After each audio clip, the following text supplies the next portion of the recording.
খবরের শুরুতেই জানিয়ে দিব সংবাদ শিরোনাম, পরে বিস্তারিত।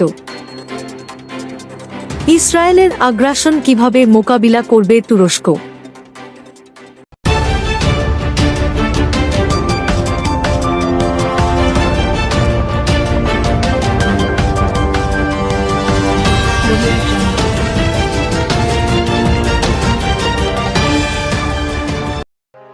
বাশার আল আসাদের শাসন অবসানের পর তুরস্ক যে কৌশলগত সুবিধা পেয়েছিল তা তারা সতর্ক পররাষ্ট্রনীতির মাধ্যমে কাজে লাগিয়েছে। তুরস্কের এই কৌশলকে কূটনৈতিক আপোস হিসেবে বর্ণনা করা যায়। তুরস্ক তাদের এই নতুন সিরিয়া নীতি আঞ্চলিক মালিকানা ধারণার ওপর ভিত্তি করে দাঁড় করায়। তুরস্কের সিরিয়া নীতির কেন্দ্রে রয়েছে ইস্যু কুর্দি পিপলস প্রোটেকশন ইউনিটস ওয়াইপিজি। এরপরও তুরস্ক ওয়াইপিজিকে নিয়ে তড়িঘড়ি কোনো সিদ্ধান্ত না নিয়ে দামেস্কের সঙ্গে সংগঠনটির সমঝোতার প্রচেষ্টাকে সমর্থন করেছে। তুরস্কের লক্ষ্য হল একদিকে সিরিয়ার ভৌগোলিক অখণ্ডতা রক্ষা করা, অন্যদিকে ওয়াইপিজির আন্তর্জাতিক স্বীকৃতি পাওয়ার চেষ্টা ঠেকানো। এই ফাঁকে ওয়াইপিজি দামেস্কের সঙ্গে একটি চুক্তি করার জন্য সময় পায়।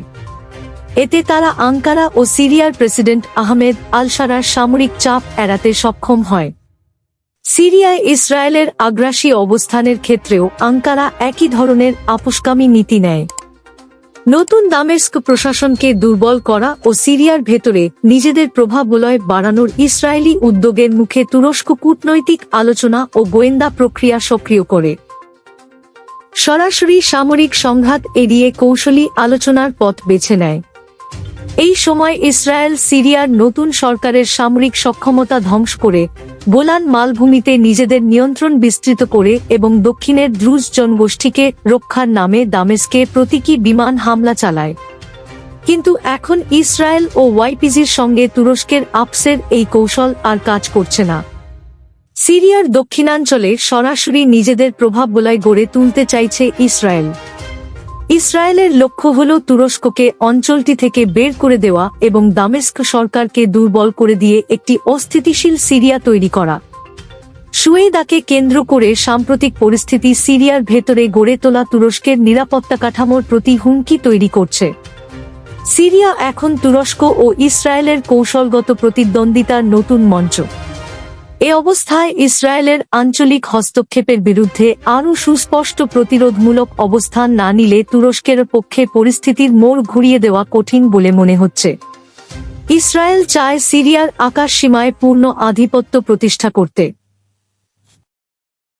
অন্যদিকে তুরস্ক এ ব্যাপারে সজাগ যে ইসরায়েলের এই হস্তক্ষেপ ঠেকানোর একমাত্র উপায় হল দামেস্ক প্রশাসনের সামরিক সক্ষমতা বৃদ্ধি।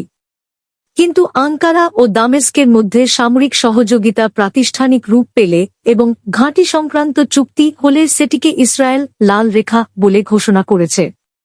তবে এই তথাকথিত লাল রেখা প্রকৃতপক্ষে যতটা বাস্তব প্রতিরোধ তার চেয়ে বেশি কৌশলগত ভাঁওতাবাজি। এর কারণ হল ইসরায়েল যদি সিরিয়ায় তুরস্কের সামরিক অবস্থান লক্ষ্য করে হামলা চালায় তবে সেটি আঙ্কারাকে সরাসরি যুদ্ধে টেনে নেওয়ার সমান হবে। তুরস্ক যদি দৃঢ় পদক্ষেপ নেয় তাহলে তেল আবিব বা ওয়াশিংটন কেউই ঝুঁকি নিতে চাইবে না। পরবর্তী ভিডিও পেতে আমাদের ইউটিউব চ্যানেলটি সাবস্ক্রাইব করে সাথে থাকুন।